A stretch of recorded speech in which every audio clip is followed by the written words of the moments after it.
If you had 20 things on your to-do list, but you could only do 3 today, how confident would you be that you are choosing the right 3 tasks? This is the Better Workday Podcast, and in this episode, I want to talk to you about role clarity.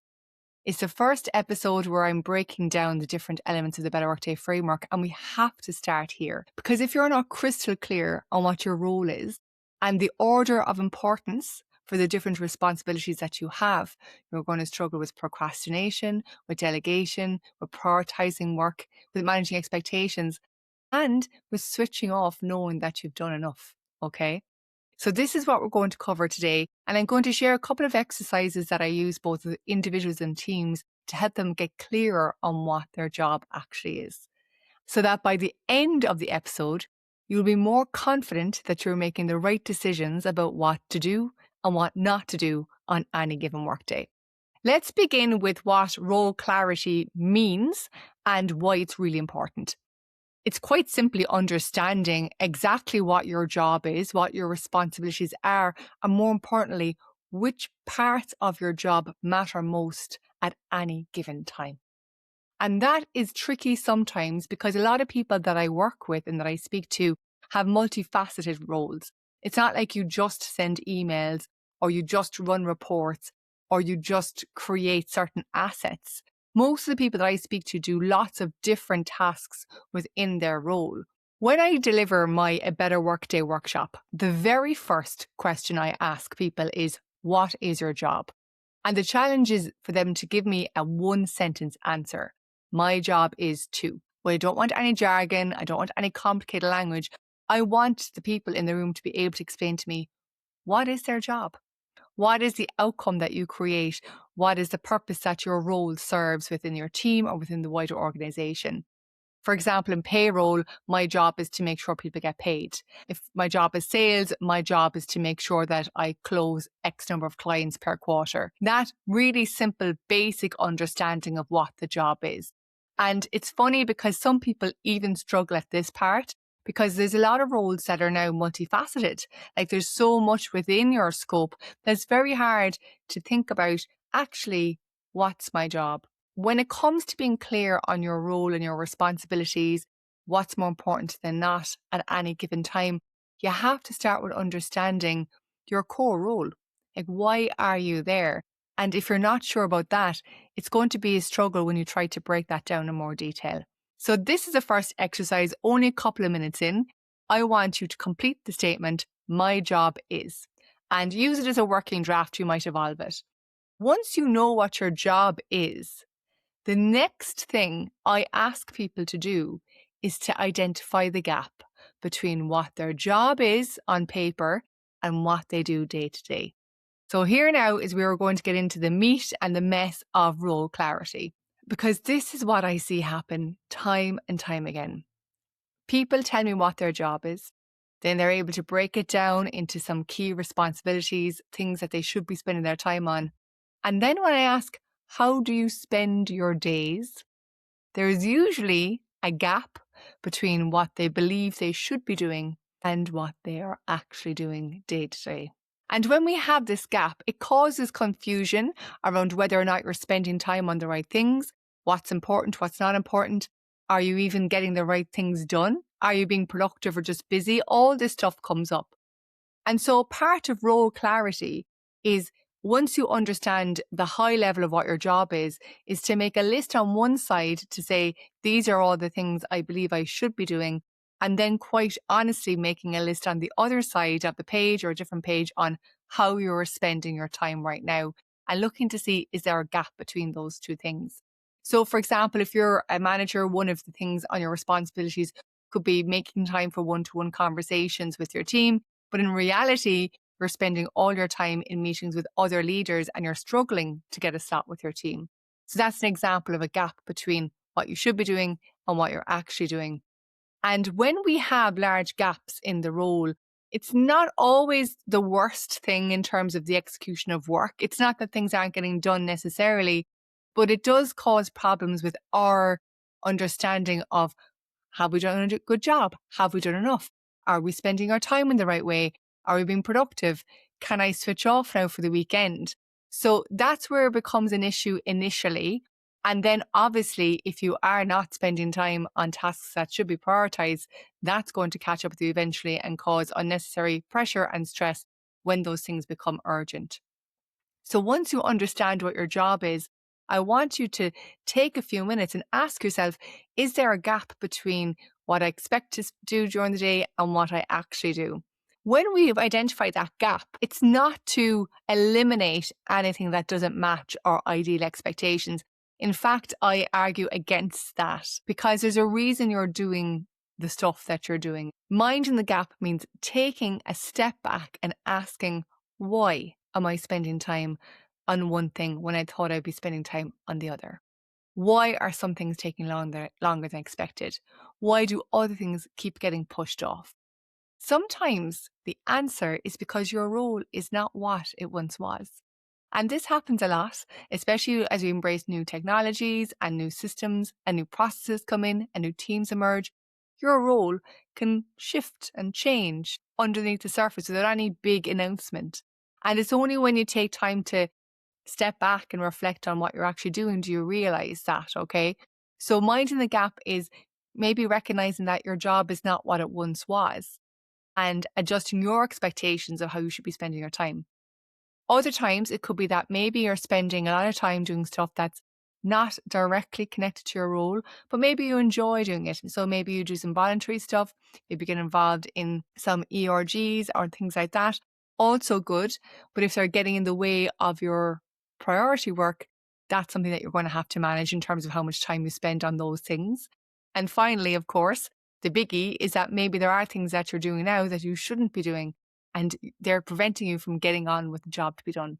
Taking a look at the gap between the expected role and what your current reality is a really, really good exercise. And if you want to make it even more effective, I always recommend having a conversation with your manager about what you've found. Not necessarily the conclusions that you've arrived at, but just the gap that you've identified. And I've done this with quite a number of people. I've said, go to your manager, share your job statement and the list of things that you feel you should be doing versus what you're actually doing. And what I've seen multiple times is that the manager or your leader has had a different idea of what your job is. And they didn't realize that you were doing some things that you're doing, or they didn't see that these other things were an expectation in your mind. It's always so interesting to see. And it's a great way for you to get on the same page as your manager and make sure that you're both aligned in terms of what you should be doing, what you shouldn't be doing, and that you're not spending time on things that are no longer a priority.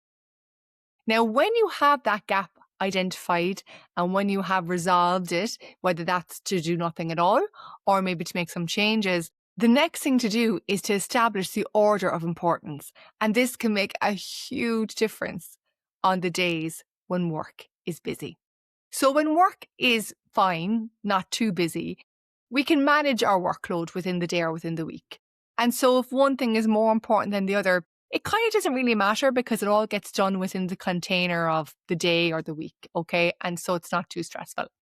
But when things get busy, you have to make decisions around what to do and what not to do, because it's likely that other work has come in, whether that's like an unexpected issue, an urgent request, those kind of things, all right? And so you're forced to prioritize your list. You're forced to take a look at the 20 things that you have planned to do today and tomorrow and just pick 3 because something else is now taking up an amount of time that you never expected. And if you're not clear on the order of importance within your role, you'll struggle to prioritize. And what I see a lot then is that people, instead of trying to prioritize, they just work through to get everything done. You work through your lunch break, you work in the evening, you stress yourself out, you stress other people out, and it's not good. So the way to manage this is to understand that within your role and your responsibilities, there is an order of importance. And a lovely way for you to map that out and to see it clearly is for you to maybe get a few Post-its and write your job statement. My job is to, on a Post-it, and put it in the center of a circle. And then take the list of other things that you spend your time on. Now, this could be a combination of the things you actually do day to day, remember, and some items from the things you expect to do day to day. So basically the outcome of the gap analysis piece. You put all those on Post-it notes and you start to place the ones that are most closely linked to your job to be done in the middle. And then they kind of spill out to the edges based on how closely or not closely they're related. Now, the stuff on the edges aren't less important per se, because that might be stuff that you do that helps other people, that helps other teams, that contributes to goals that aren't as in focus right now. But it just means that when things are busy and when you have to prioritize, that you know the items that you must do, the items that create the most impact if you do or don't do them when it comes to your role. So going back to the payroll example, if your job is to run payroll, well, then obviously there'll be a couple of post-it notes or stickies or however you want to do this really close to that saying, well, I need to input the payroll information, I need to verify it, I need to run the payroll process, let's say, for example. Like those three, if you don't do them, payroll doesn't happen. They're the must-do tasks that it doesn't matter what else you do. If you don't do those, the job isn't done. And then maybe out on the edges, it might be things like, say, being part of maybe a project that's rolling out an upgraded system and you're providing input into that as an expert. Maybe it's showing a monthly report that shows payroll over time, other things that are also important, but they're not the most important. And look, I like to do the circle because I'm a very visual person. I know some people prefer lists and they'd order the list, and that's fine too. It's however you like to absorb information and retain it best for yourself. But I like to circle because everything is part of your role. It's just some of them are closer to that core job than others. And then again, you can share this with your manager and even maybe with your team and say, do you agree with this? And after you've had that conversation, what you don't do then is like laminate it or like save it as a PDF, never to be changed. Because the thing about work is it shifts over time. So things which aren't as important maybe at the start of the year might change because of other things happening across your team, across other projects, across the organization as a whole. So if you're doing this exercise, if you're listening to this today and saying, yeah, I'm absolutely going to spend 15 minutes doing this, 20 minutes doing this, I don't want to think it's a one and done.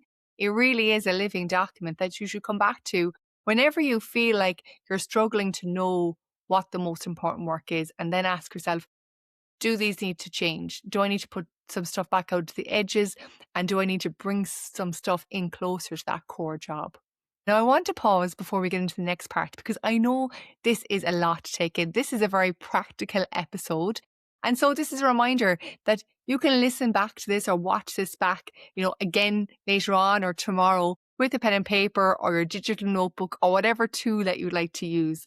And I do encourage you to do this work because it'll help you to make better decisions about how you spend your time. And also it will help you to better manage expectations with other people. Because if there's work on the edges and you are entering a busy period, you could then proactively go to the people who are impacted by that edge work and let them know that you might not be as available, or that your response times might be slower, or that there might be somebody else who can help them. Like, imagine being able to be more proactive in managing those relationships and managing that workload. Wouldn't that be lovely? And I suppose that links me into my next point, which is the difference between planned work, proactive work, and responsive work, and understanding the difference between them and the mix of those different types of work in your role. Planned work is an activity that is well planned. You know when it's going to happen, maybe every day or every week, every month, whatever it is. You know what needs to be done. You know what the expected output is. You can plan for it. You can set time in your calendar to do it. All right. Proactive work is you looking ahead and saying, what can I do today to help set me up for success next week, next month? And some roles really benefit from having an element of proactive work in them because, again, as other demands ebb and flow from other projects, other teams, other parts of the business, you're always looking ahead to say, what can I do to make things easier, to keep things flowing, even as the environment I'm working in changes. But the third one, reactive or responsive work, is the one that can cause you trouble if you don't allow for it. Going back to what your role is and what your responsibilities are, it's quite natural for us to take a look at that picture of our work, whether or not you did like a circle, like I like to do, a list, or however you did it, right? And to consider that as our complete set of responsibilities. But you and I know that there are always things that come up that are not on that list. Somebody might ask for help. Somebody might interrupt you because they have a problem that you need to fix because maybe you have access or maybe you have the knowledge. And there might be a meeting that you're asked to attend because somebody else can't. I call this I don't know what yet. And your role might have a little bit of responsiveness in it that, you have to be available for other people, or it might have a lot. And it's really important that you know how much of your role is responsive for two reasons. First of all, when we're planning how much we can get done in a week, you have to allow for whatever's going to come up, okay? That's really important. But the second part is you have to understand that's part of your job. So if you get interrupted with somebody asking for help and you providing that help is part of your job, it's not an interruption. It's not taking you away from being productive and from getting things done. That is you getting things done. That is you doing your job. And when I say this to people, honestly, I see so much relief when they realize that, being productive and being effective at work, at all those words, is more than just doing solo work. Being productive can be helping other people, responding to the demands of your role, to the requests of others. If your role is highly responsive and if you don't get a lot of the planned stuff done, that's fine. So think about that. Think about your role. Think about how often you're quote unquote interrupted and ask yourself, are they interruptions that are part of my role or not? And if they are, how can I look at that differently so that, first of all, I'm not getting frustrated with whoever's interrupting me. And so secondly, I can recognize that by me handling that interruption and dealing with it and being available, that is me doing my job and that is me doing my job well. That can be an absolute game changer. So what we're doing throughout these exercises and throughout this episode is getting a clearer picture of what your job really is. Not what it was when you saw it a long, long time ago on a job spec or the first day in your role, but what it is today, depending on the needs of the role itself, on your team and on their wider business. And when you understand this, as I've said a few times already, you can then be more confident about the decisions you make around your work. So I want to leave you with a little challenge. There is a statement that I love to use to help prioritize your day. And that statement is, if I do nothing else today, I will. And it challenges you to identify one activity that is important for you to complete during the day. If you are clear on your role, you will be able to complete that sentence easily. If you struggle to complete that sentence, perhaps you were going to go back and listen to this episode, slow it down a little bit and do some of the exercises.